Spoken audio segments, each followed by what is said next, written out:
बताया होगा कि मेरे घर औलाद आया है, मेरे बुढ़ापे का डंडा आ गया। अपने बाप पर अफसोस है।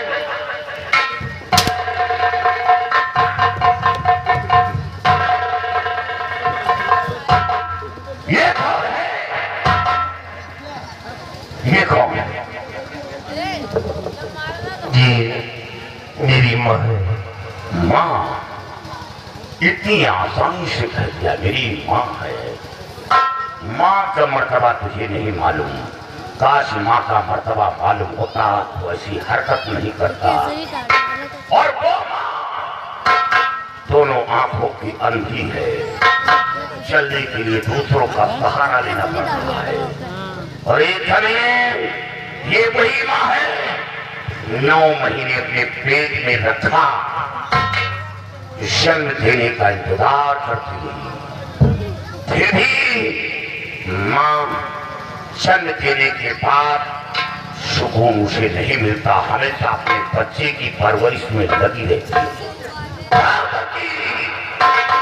हीरे में सोकर अपने औलाद को सूखे में सुलाती है और हमेशा ईश्वर से प्रार्थना करती है कि जो भला आनी हो मेरे सराय, लेकिन मेरे औलाद पर कोई भला न आए।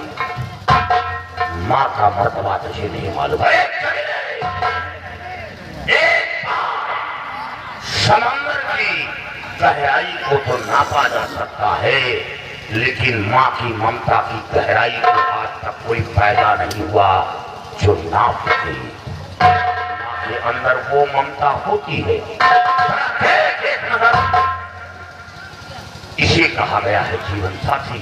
इसे वो लक्ष्मी महालक्ष्मी नहीं, इसे कहा गया है जीवन साथी जो चलने के लिए दूसरों का सहारा लेना पड़ रहा है। लेकिन तेरा बुढ़ापा अपनी अंधी पत्नी को साथ देकर दर दर की भीख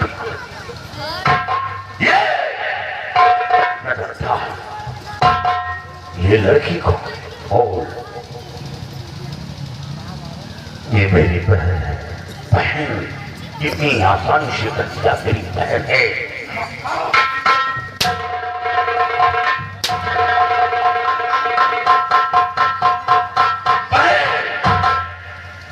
सालाना तेरे हाथों में राखी बांधी होगी तो रक्षा का वचन दिया होगा और उसी बहन को रंडी के कोठे पर पैसे के लिए भेज दिया।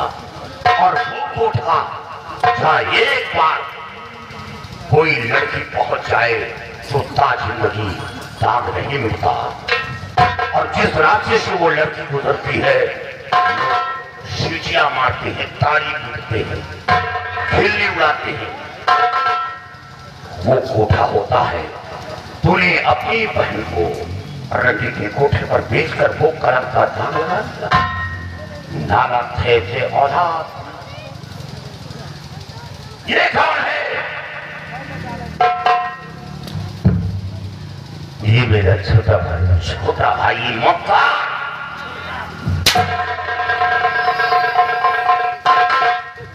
छोटा भाई? भाई का मर्तबा तुझे नहीं मालूम। काश मालूम होता तो ऐसी बदतमीजी नहीं करता।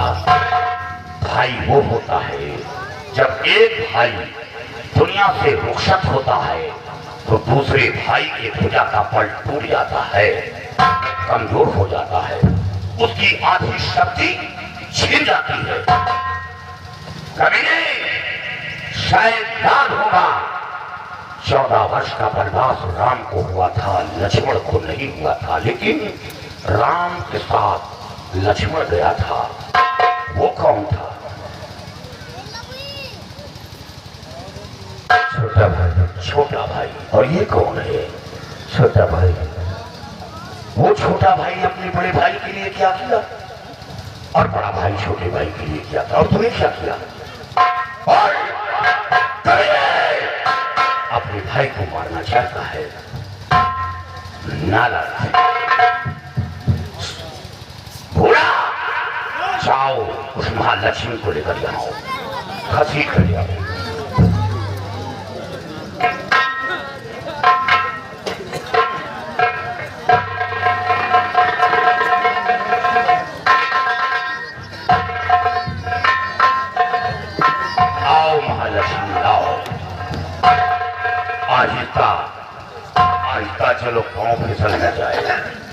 जा भैया।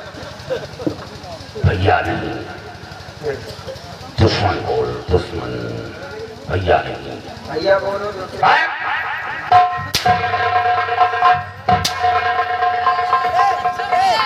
ज्यादा ऊंचा कपड़ा मत उठाओ, बस नीचे रहिए। ज्यादा उठाओगी तेरा ये महादेव बिगड़ जाएगा। मेरे सवाल का जवाब दे। ये लोग मार रहे हैं, आप देख रहे हो? वो इसी तरह देखता है, दूसरा कोई मारता है तो हमेशा आंख से देखता है, ये कोई बोलता नहीं है। क्या बोले, उसकी अहमियत नहीं, क्या बोले, उसकी इज्जत नहीं। तेरी नजर के सामने उसकी इज्जत कोई नहीं है, क्योंकि तू पोछा मारती है ना, और उसी पोछा में व्याकुल है। उसी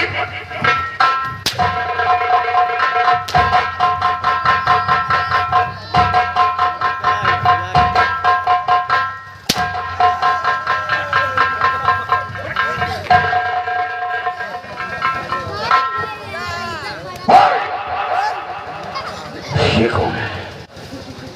बता नहीं, यही बात प्यार से पूछ लीजिए ना। प्यार से? प्यार से? तू प्यार के नाम से नफरत करती है ना? चल ये लोगों को बात बेकार है। ये बंदर बंदरिया और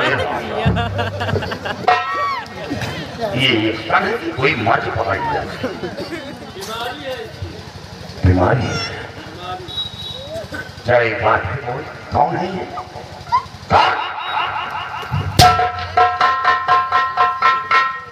कौन है? बोल। बता रही हूँ, ये मेरे सासू हैं, वो मेरे ससुर जी हैं। ओ सासू, सासू माँ है। ओ सासू माँ। ये माँ का शब्द कहाँ से जुड़ गया? और माँ का शब्द कहाँ से आया? कभी तुझे नहीं मालूम, जब कोई लड़की मायके से रुखसत होकर ससुराल जाती है तो एक माँ बाप को छोड़ती है तो दूसरे माँ बाप को पाती है। इसीलिए कहा गया है सासू माँ। ये दोनों आंखों की अंधी है। यही अंधी जब तू डोली में बैठकर आई होगी तो डोली के पीछे पीछे भागी होगी कि आज मेरे घर बहू आ रही है, मेरी बहू रानी आ रही है, मेरी घर की लक्ष्मी आ रही है। तूने क्या किया?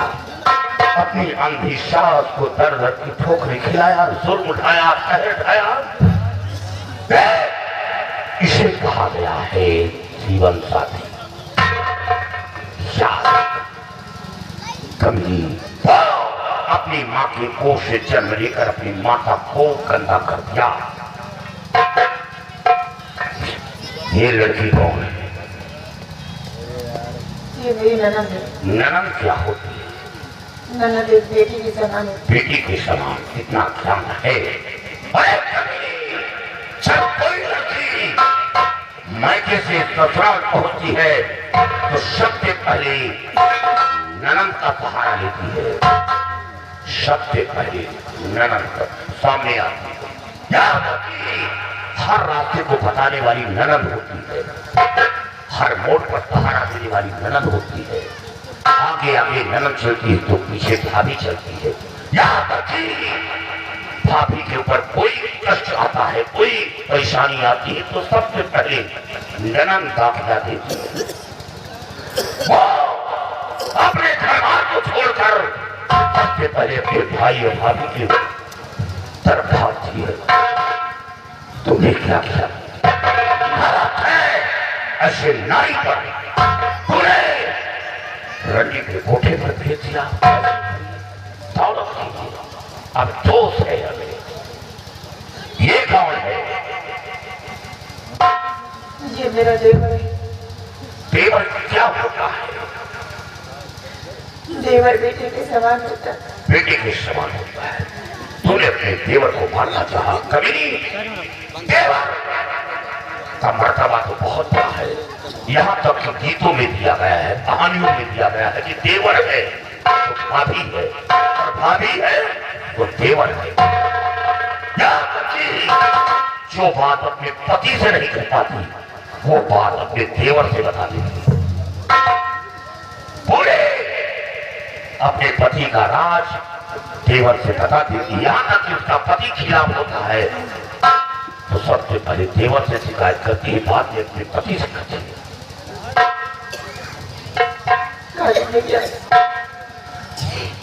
मेरी गलती को माफ कर दीजिए, मुझसे बहुत बड़ी गलती हो गई। इन लोगों से माफी के काबिल तो नहीं, आप मेरी गलती को माफ कर दीजिए, क्योंकि जो कुछ आज हुआ है सिर्फ एक नौकर के बहकाने से ऐसा हुआ। एक नौकर के पहले ब्याह करके अपने माता पिता पर जेल बिठाए, बेटे जैसे देवर के पर जेल बिठाए, अपने ननद के पर जेल बिठाए। इन लोगों से माफी के काबिल मैं नहीं, आप मेरी गलती को माफ कर दीजिए। कर्मचारी आज माफी मांग रही है। आज वो तेरा असली रूप सामने आ गया। तेरे चक्कर में गुमराह हो गया था। तो पति के नौकर के कहने पर आकर तूने मेरे हरे भरे परिवार को बिखेर दिया। वाकई में तू औरत नहीं नागिन है, और ऐसी नागिन का फन कुचलती ना बेहतर है। तू जैसी नारी को इस धरती पे जीने का कोई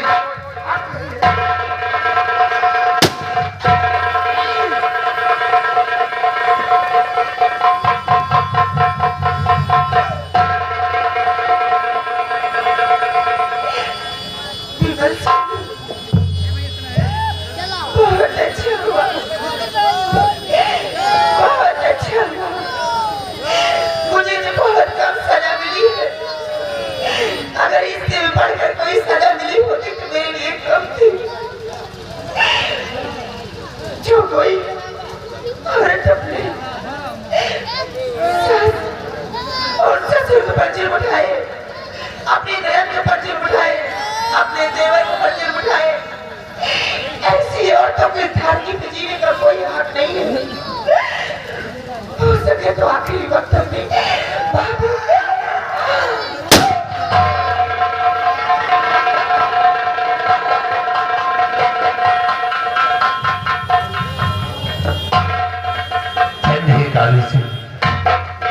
आज जवाब इस काले लिबास से लेकर मुझे से डरे हुए इंसान को अपने नसीहत दिया। मैं आपका सदाभारी हूँ काली सिंह। मैं आज अपने गुनाहों की क्षमा मांगता हूँ कि मेरी गलती को क्षमा कर दो। अरे कभी तू अपने गुनाहों की क्षमा मुझसे मांग रहा है? मैं कौन होता?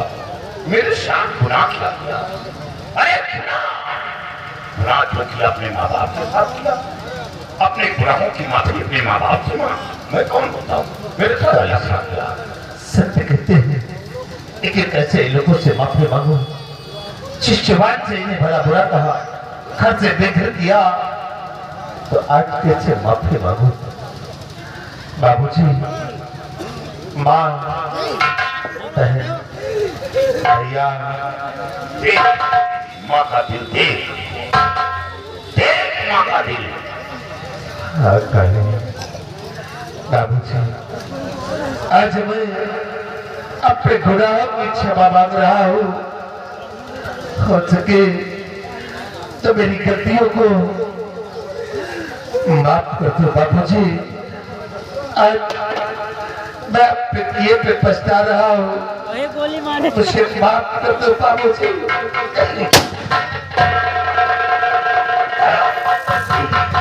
बाबूजी, बहुत अच्छा किया आपने। चमच से निकम्मे औलाद को ऐसी सजा मिलना चाहिए जो अपने माँ बाप के दादे का।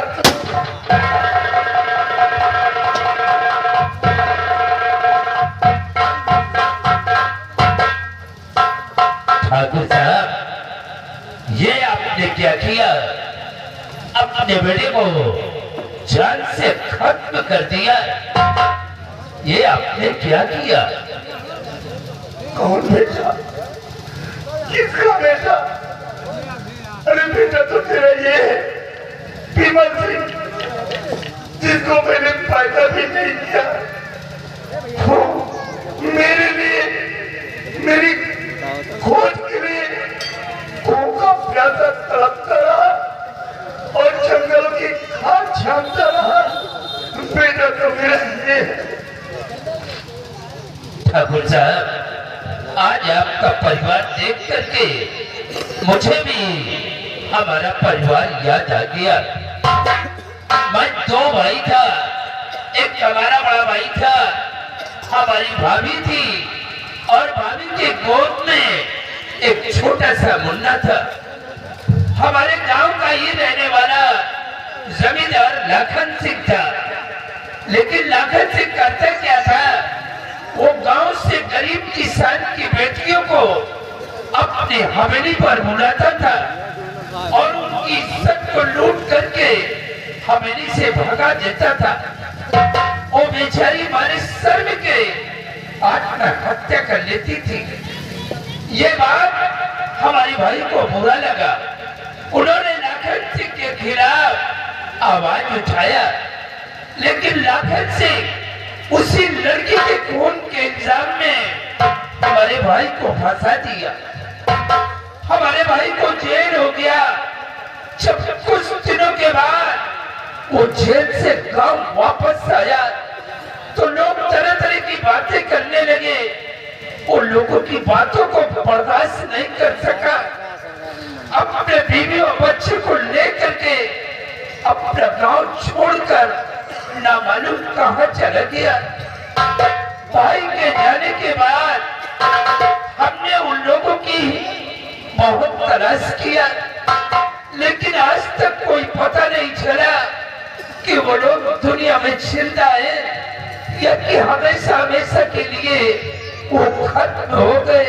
आपके भाई का नाम क्या था? काली सिंह। हमारे भाई का नाम रणधीर सिंह था। क्या रणधीर सिंह? हाँ, इसका मतलब कि मेरा पिछला परिवार मिल गया। चाचा क्या?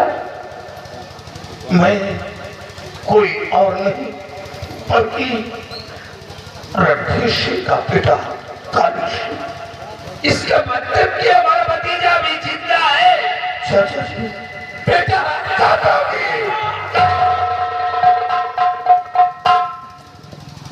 चाचा जी, दम टूटने से पहले मेरी मां ने सब कुछ बता दिया था। आज धन्यवाद तो ये लड़की जिसकी वजह से आज मेरा खोया हुआ परिवार मिल गया, पिछला परिवार मिल गया। बेटी। क्या बेटी? हाँ बेटी, ये हमारी इकलौती बेटी है। बेटी के सिवा कोई नहीं है। मेरी बहन। हाँ, ये तुम्हारे बड़े भाई है। जाकर अपने भैया के गले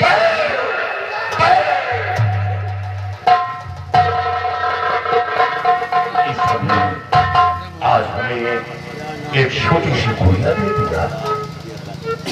बहन, ये तेरा भाई हमेशा दूसरे की चलो तो हमने हमको उसको गाड़ी से हम सब आ जा फटाफट। हमेशा क्या हो मतलब वीडियो की इज्जत की है। आज उसी का दिया हमें मिला कि ईश्वर ने हमें कोई भी बल दे दिया। देख बहन, आज तक तेरे भाई की कड़ाई सुनी रही। जब रक्षाबंधन के दिन किसी भाई के हाथ में राखी देखता था तो तेरा भाई रो पड़ता था और ये सोचता था कि काश मेरे पास कोई बहन होती तो आज मेरी कलाई सजी होती। लेकिन नहीं, मेरे पास ही छोटी बहन है और मेरी कलाई हमेशा सजी रहेगी और अपनी बहन को मैं अपने पलकों पर बिठा कर रखूंगा। बेटा काली सिंह, चाचा जी, हमने अपने बेटी का रिश्ता ठाकुर साहब के भतीजे विमल सिंह के साथ तय किया है। बोलो बेटे, ये रिश्ता तुम्हें मंजूर है या नहीं? चाचा जी, आप जो फैसला करेंगे उस फैसले में मैं सही हूँ। और फिर आप यहाँ के माहौल से वाकिफ हैं, मैं वाकिफ नहीं। मैं तो हमेशा जंगलों की खाक चला। हाँ बेटे, आओ बेटे विमल, हमारे पास आओ।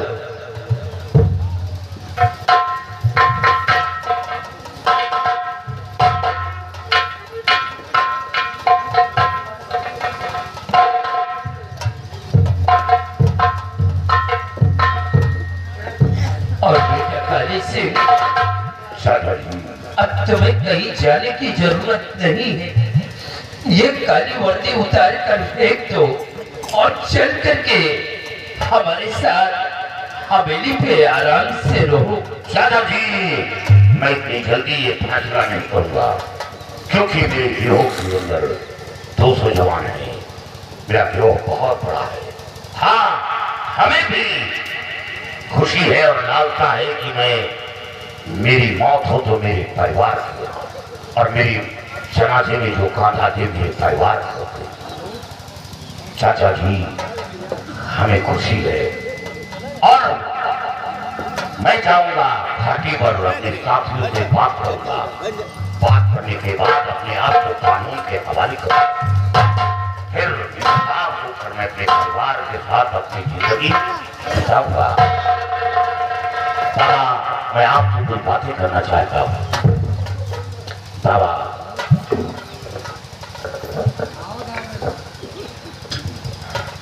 बाबा, ये आपकी बेटी गंगा की तरह पवित्र है। कभी अपनी बेटी को सबकी नजर से नहीं देखना। बेटा, समाज कैसे कबूल करेगा? क्योंकि मेरे बेटे सफर में मेरी बेटी को रंडियों के कोठे पे पहुंचा दिया। अब मेरी बेटी को कौन अपनाएगा? काली भैया, बाबा, मैं जानता हूँ कि माँ बाप का दिल ही ऐसा होता है, लेकिन ऐसा नहीं। बाबा, मारने वाले से बचाने वाला बहुत बड़ा होता है, दाग लगाने वाले से दाग मिटाने वाला बहुत बड़ा होता है। सही वक्त पर ईश्वर ने हमें वहां पहुंचा दिया और आपकी बेटी को दाग बचा दिया। आप अपनी बेटी को कभी ये नहीं सोचना कि रवि के कोठे पर गई है। मैं शाबूत दे सकता हूँ कि आपकी बेटी गंगा की तरह पवित्र है।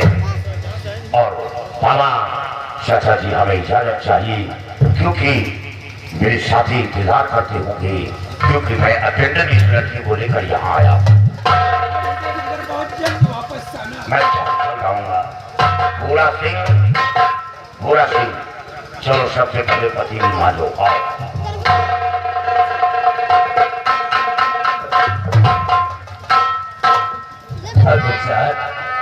आप फिक्र मत करें, आपकी बेटी हमारी भी बेटी है।